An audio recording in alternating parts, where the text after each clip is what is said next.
So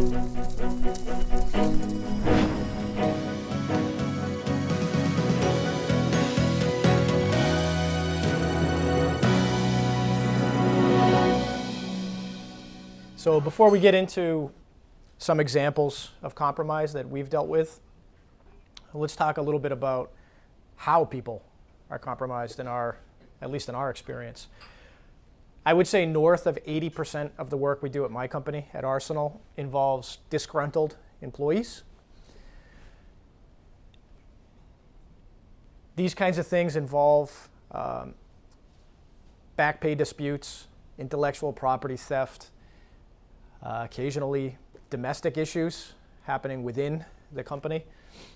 The intellectual property issues of the, say, 80% of the cases we deal with in terms of disgruntled employees, generally the intellectual property leaves the premises via thumb drive, external hard drive, or a cloud sharing service. Dropbox, Google Drive, maybe even webmail attachment. We have had one case where the company pushed out Dropbox to its employees with corporate accounts, and we saw a senior salesperson apparently got the idea that, oh, this is really efficient, had a Dropbox shared folder on her desktop, and then soon after got a personal account on Dropbox and put the personal folder right on the desktop and started using the personal folder to move all the intellectual property out of the company. Now, less often, but in terms of our work, the digital forensics work, the computer investigation, more interesting, is when outsiders, true outsiders, rather than current disgruntled employees or formal disgruntled employees, they want access to your networks, they want access to your data, and they're going to get it using things like social engineering. It could be as simple as a phone call to try and trick someone into giving them information they shouldn't have. Phishing, which we're all familiar with, both at work and at home. Emails that might be targeted either in a very general way, say towards an industry, to a company, or what's sometimes called spear phishing, much more specifically targeted to, say, an employee or a department. Okay, so some kind of compelling communication, and your employee just cannot help themselves. They have to click the link, or they have to open the attachment. And the people that engage in the spear phishing, they have lots of practice. They're good at getting your employees to open things and click on things. Much less frequent, again, at least in our experience, are the concept of remote access Trojans. A lot of our clients, even the small businesses, it's kind of like the hard shell, soft, chewy center setup. You know, they have really nice firewalls, they have secured Wi-Fi. The outside, the exterior is squared away, but on the interior, there's no visibility, there's no auditing. So someone targets an employee, say via spear phishing, with a compelling email, they click on a thing, and now they have a remote access Trojan installed on their computer. Well, these remote access Trojans, they're called reverse connecting. So the bad guys aren't just making some new connection from the outside, the internet, into your company. The software, the rat, that's now on your employee's computer is connecting outbound. So it's running on your employee's computer in the soft, chewy center of the company, and now it's connecting out from your company to the bad guy, which generally speaking, for a lot of our clients, is seen as a lower risk in terms of the way they've set up their information security. Then we have what's known as ZeroDays. These are quite rare, but we've been involved in them. Sometimes nation-state related, sometimes related to very sophisticated financial attacks on financial institutions. But these are vulnerabilities that are traded and usually sold that have not been publicly disclosed yet. There's ways to get access to these types of vulnerabilities where you literally have a menu of things, a menu of software vulnerabilities, hardware vulnerabilities that have not been disclosed. So the people using those types of things in an attack against a company have a pretty good likelihood of success. In some cases, they've actually been guaranteed success by the people they bought the things from, or they get a refund. And then we have a concept known as watering holes. We actually, I don't think, have ever been involved in this at my company. But let's just say you're in the medical device industry. Your engineering group is known to frequent a particular forum, software development forum, maybe even a particular message board at that service. Well, if you're a competitor, say you're a nation state, and you want to target, make some compelling arrangements to compromise those people, you may not try to attack the company. You may not try to attack those employees directly. You may somehow mount an indirect attack. You attack the forum that they go to. So you know these people go to this message board. That's what you compromise to then get access to the employees. We call that kind of the watering hole attack. And then I think a little bit more well-known, high-profile, public, are the attacks on internet-facing systems. Okay, so you have a website. Whether you know it or not, you have things like database servers that are in some way exposed to the internet through websites and through other services, which you might not think are truly public, but something happens and they more or less are. So these are the attacks where somebody comes off the internet, they hit your website, via your website, they hit your database server, and then you have major problems. Okay, so in terms of how to reduce risk or identify a breach at the earliest possible opportunity, I'm going to boil some of this down to a concept. I was thinking about this morning with the first coffee. In military terms, okay, this concept of reducing risk or trying to make yourself a more expensive or more difficult target. Let's talk about, and you can talk to your technical people about these. There'll just be a couple simple principles. Attack surface and visibility. So attack surface. We deal with a lot of small and medium-sized companies. If we ask them, say after an intellectual property theft, if we say, hey, where's all your important information? Where's all your confidential business information? If they actually know, that's a little bit unusual for us. So do you know what it is? Do you know where it is? Where is it supposed to be? This is kind of the attack surface stuff. How do you prevent bad things from happening to your company if you don't know where all your important data is? And it's a hassle to go and figure out what your attack surface is. When you have bring your own device and bring your own service, this makes us crazy at Arsenal. But literally, sometimes after the 5th or 6th compromise, our clients will revisit the issue of, well, maybe we shouldn't encourage, maybe we shouldn't tolerate bring your own device and bring your own service because of what it does to the attack surface. All this exposure to our corporate networks and our corporate data. So that leads me to the issue of visibility. Okay, if we're on a battlefield, what do we have at our disposal in terms of getting visibility into what's going on? We have satellite, we have radar, we have drones.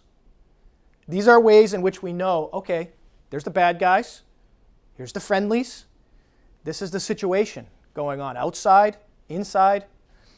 What visibility do we have into our corporate networks? This is a big one. How do you even know if you're breached? This is why case after case after case at Arsenal, these aren't breaches that happened 24 hours ago. We deal with breaches that have happened 6 months ago. In the worst case, probably in my case studies, 14 months prior. So if you don't have visibility into your networks, where are you at? Okay, can you even detect the breach? Never mind, can you figure out what happened? So those are the two basic concepts. If you talk to your technical people, I would just say, hey, listen, let's talk about this attack surface thing. Because your IT people probably play a lot of video games, so they're going to like talking about the battlefield and the visibility and drones and the visibility. Make sense? I think we have at least one IT person in the room. So, and one of the reasons why I'm sometimes called the Grim Reaper is that if people really want access to your networks and your people, your data, they're going to get it. They're not just going to try one time or two times. They're not going to use one method or two methods. If they're invested enough, they will keep trying until you are compromised in some way, somehow. On some of our higher profile political cases in the Middle East, we've been asked by activists and journalists in particular. They've said, how can we prevent this from happening to us? We had a couple lawyers at the Harvard School of Government also ask us a similar question. And we've had to explain to them, if a nation state wants access to you, they're going to get it, period. So what you can do is make yourself a more expensive, more difficult target. You might have to change your workflow a little bit. Do you want to ruin your life by, well, I don't know, getting off the internet? Probably not, but there's things you can do to make it less likely that you'll be a victim. So if the intrusion happens, you might enter my world, my realm, which is digital forensics. That's really all we do at Arsenal. We're in the old Naval magazine in Chelsea. If you're going northbound on the Tobin Bridge, you look over to your right, and you see all those cool things like wine bars and loft condos. And if you look over down towards the left, that's Chelsea.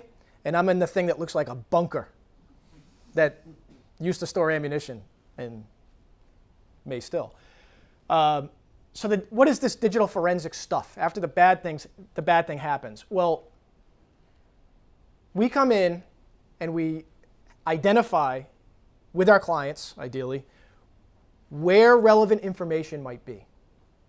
There's sometimes an argument with especially in-house counsel, or let's not say argument, let's say a discussion about preserving the data that we know is relevant versus all the data that could be relevant. You can imagine for a person like me that lives on electronic data, that's in our veins, we want to capture as much information as possible that could be relevant. So we reach a kind of a compromise. We go and we identify where that stuff is, the information we want. We preserve it in a forensically sound way. So we have litigation 12 months, 24 months down the road. We can use this stuff.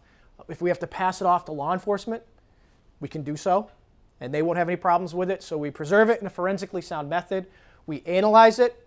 And finally, we report on it, whether that's informal reports or testifying in court.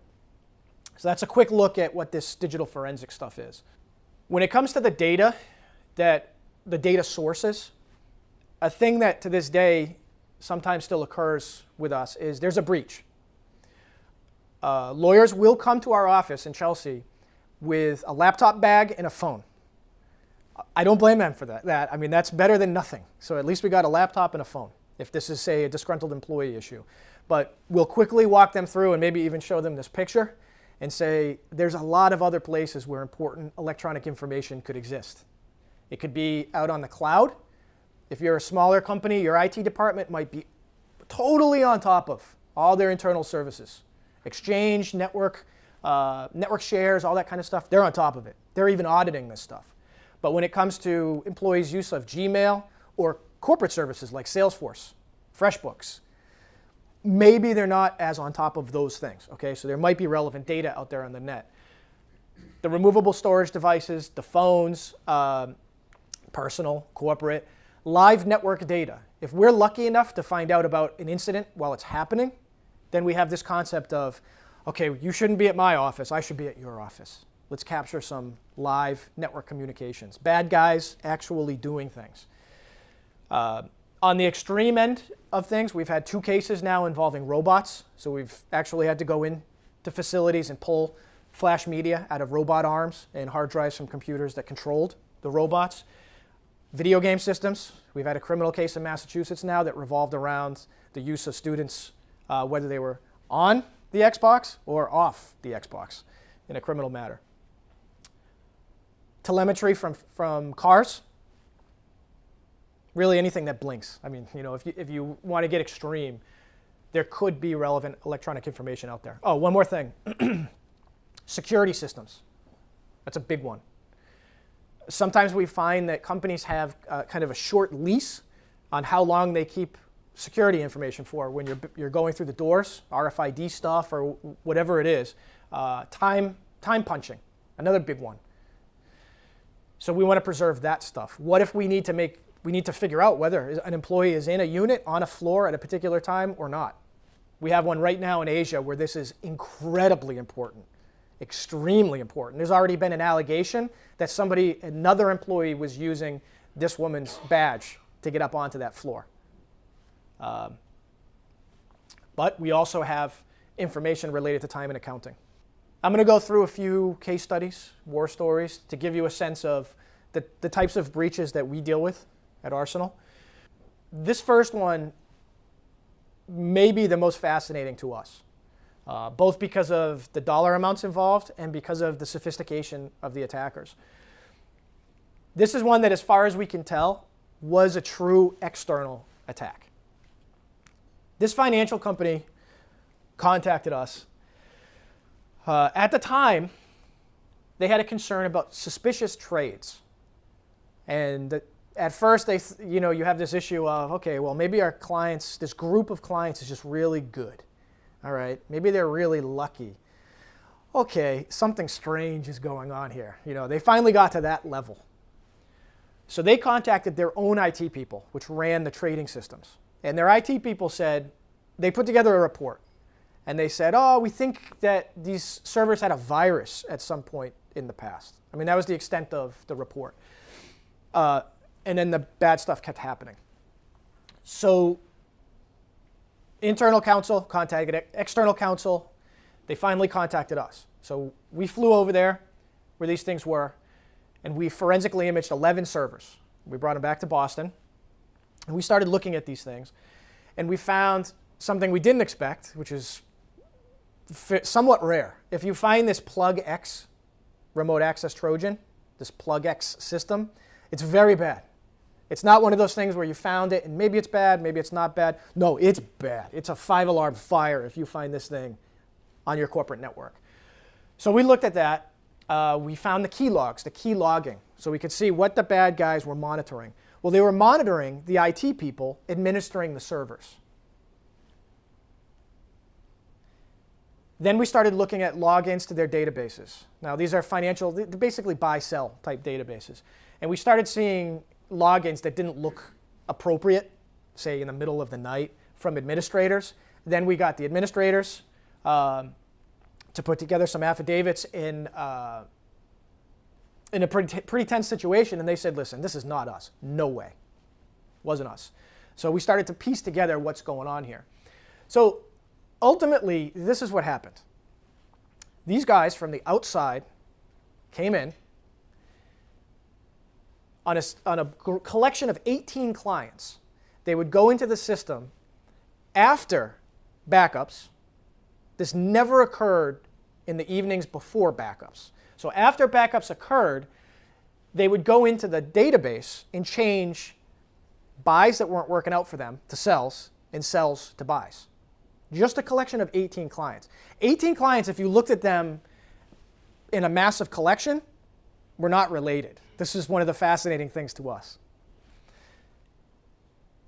We're talking about millions of dollars. So ultimately, after the accountants got involved, the lawyers, we were all kind of really digging into this stuff. We found 82 accounts, which were extremely suspicious over time. So we realized, okay, this didn't start happening in late 2014. It started in the middle of 2013. It was incredible. Absolutely incredible. plug-X had been removed before we got there, attempted, which might have been okay if the servers were under some kind of mild scrutiny. But if they've been forensically imaged and you have people like us just day after day after day hammering away to figure out everything possible we can, you're going to identify the fact that these things had been installed. A lot of people didn't want to. Sometimes we have good cooperation in our community, sometimes not so much. In this one, plug-X attacks on financial institutions, it's a very sensitive topic. So all we know is that someone in the industry said, listen, you're not alone in misery loves company. Okay, so this one, as far as we can tell, the bad guys had no interest in our client. In this case, Our client was an auto dealership that happened to have a website geared towards the performance auto parts community. I don't know what exactly you call that, but more or less. So our client made a lot more money off their website selling performance parts, a lot more money than they did with their dealership. Okay, so this was a critical web server to them. The co-location facility started getting these emails in broken English threatening them every time that they would impact the access of what we'll call the bad guys to a bunch of servers, including our clients. Some of the emails the co-location facility didn't even see. They thought they were spam and they just deleted them. So I'm sure this enraged the bad guys. So ultimately, it took a while, but the co-location facility informed our client. Our client was concerned, and our client sent us down there. We get there. We got onto the server. This is a Linux server.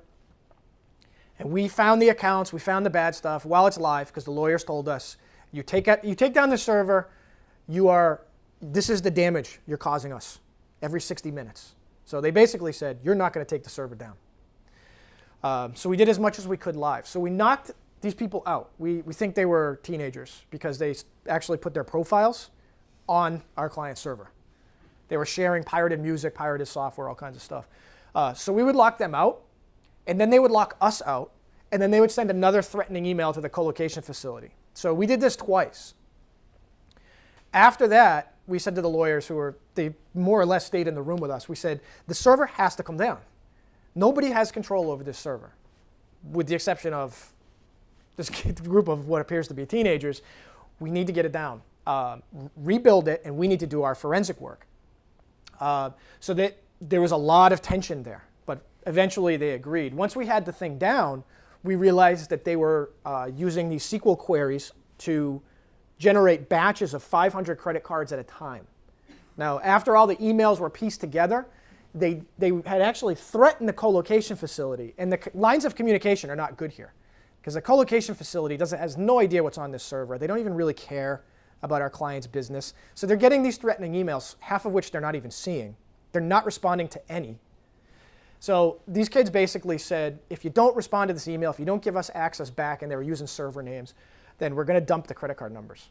Our client had no idea that this was all happening. So they probably were ignored, and they started doing it. Then the lawyer said, Mark, can you tell us exactly what clients were compromised? And I said, well, under this situation, we can tell you how many batches were generated and who was in the batches.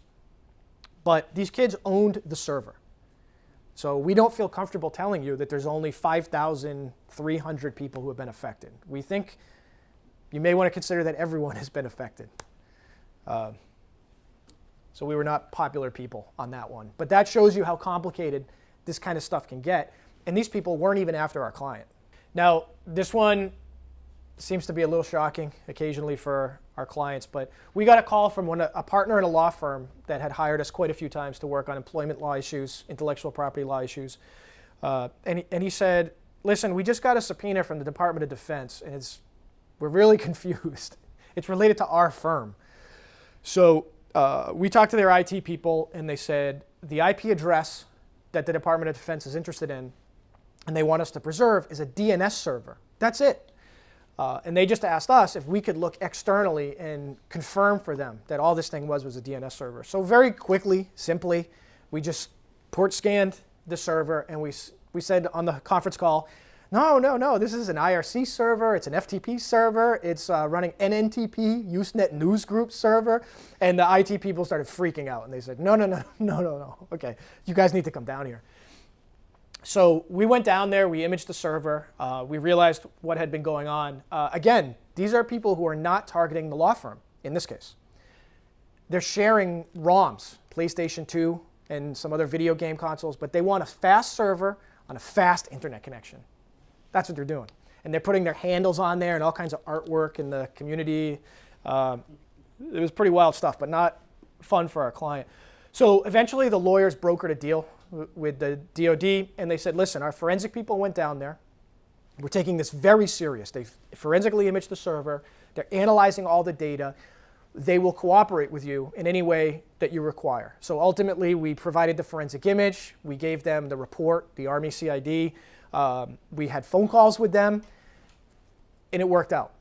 You know, ultimately, they accepted our findings and our resolution, and that was the end of the matter, at least for this particular intrusion. And luckily, it was, in many ways, not a very important server. No client data, the DNS server, kind of like a big phone book of sorts on their network. But one thing that did end up happening is after these people hit it to share the video game, ROMs or ISOs, we saw that it was compromised by other groups. You know, once you have a wounded server, wounded, bleeding server out on the internet, the odds are pretty good that other people are going to become interested in it, and that did happen here. This server was compromised for just over a year before the Department of Defense finally said, hey, we have an IP address and it's scanning our unclassified networks. We'd like you to secure it.